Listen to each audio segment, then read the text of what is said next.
ఇప్పుడే 'అనగనగా ఒక రాజు' సంక్రాంతి ప్రోమో వచ్చింది. మన నవీన్ పోలిశెట్టి ఇంకా మీనాక్షి చౌదరి. చూసినా బానే అనిపించింది. కొంచెం బానే నవ్వుకున్నా గానీ మరీ ఎక్స్‌ట్రీమ్ ఫన్ అయితే అనిపిస్తలేదు. జస్ట్ ప్రమోషనల్ కాబట్టి విల్ సీ మూవీ ఎట్లుంటదో. నాకు ఇది చూసినంత సేపు ఆ సంక్రాంతికి వస్తున్నాం వెంకటేష్ మూవీ అదే గుర్తొస్తుంది. మేబీ ఆ వైబ్ అట్లా సెట్ అయిపోయింది.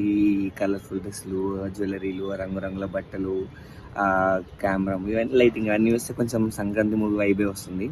ఆబ్వియస్లీ వాళ్ళ ఇంటెన్షన్ కూడా అదే, సంక్రాంతి మూవీకి రావాలి, ఆడియన్స్ని, ఫ్యామిలీ ఆడియన్స్ని అట్రాక్ట్ చేయాలని చెప్పి. సో ఫన్ వర్కౌట్ అయితే మాత్రం మూవీ హిట్ అయిపోతుంది. బట్ నాకెందుకు ఈ మూవీ జాతిరత్నాల లెవెల్లో పేలకపోవచ్చు అన్న ఫీలింగ్. అంటే ఆ లెవెల్ ఆఫ్ ఫన్ రాకపోవచ్చు, బట్ పక్క బాగానే ఉంటుంది అనిపిస్తుంది.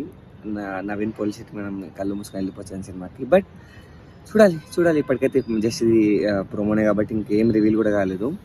బట్ ఫ్యామిలీస్ మాత్రం పక్క చూసేస్తారు అనిపించే కైండ్ ఆఫ్ మూవీ ఇది. మీకేమనిపిస్తుంది? అండ్ వన్ మోర్ హోప్ వచ్చేసి నాగవంశీ. అండ్ ఈ మధ్య ఒక 2 సినిమాలు పోయినా కానీ నాగవంశీ అంటే మంచి బ్రాండే ఉంది, ఆయన కూడా మంచి సినిమాలు తీస్తారని చెప్పి. సో హోప్ ఈ మూవీ కూడా మంచిగా ఆడాలి, సంక్రాంతికి థియేటర్లో కలకలాడాలి. బట్ ఒక చిన్న పాయింట్ ఏంటంటే ఇన్ని మూవీ సంక్రాంతికి వస్తే ఎట్లా మేనేజ్ చేస్తారు? రాజాసాబ్ అని చెప్పి మన ఇప్పుడు ఇది మన చిరంజీవి శంకర్ వరప్రసాద్ గారు వస్తున్నారని చెప్పి ఒకటి, ఇప్పుడు ఈ అనగనగా రాజు, ఎన్ని మూవీస్ ఎట్లా హ్యాండిల్ అయితే ఏమో తెలియదు. పాన్ ఇండియన్ మూవీస్ ఉన్నాయి, చిరంజీవి అంత పెద్ద యాక్ట్ స్టార్, ఆయన మూవీస్ ఉంది.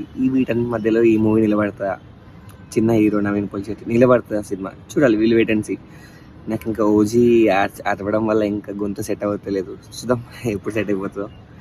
Meet in the next video. Please subscribe for more videos. Bye.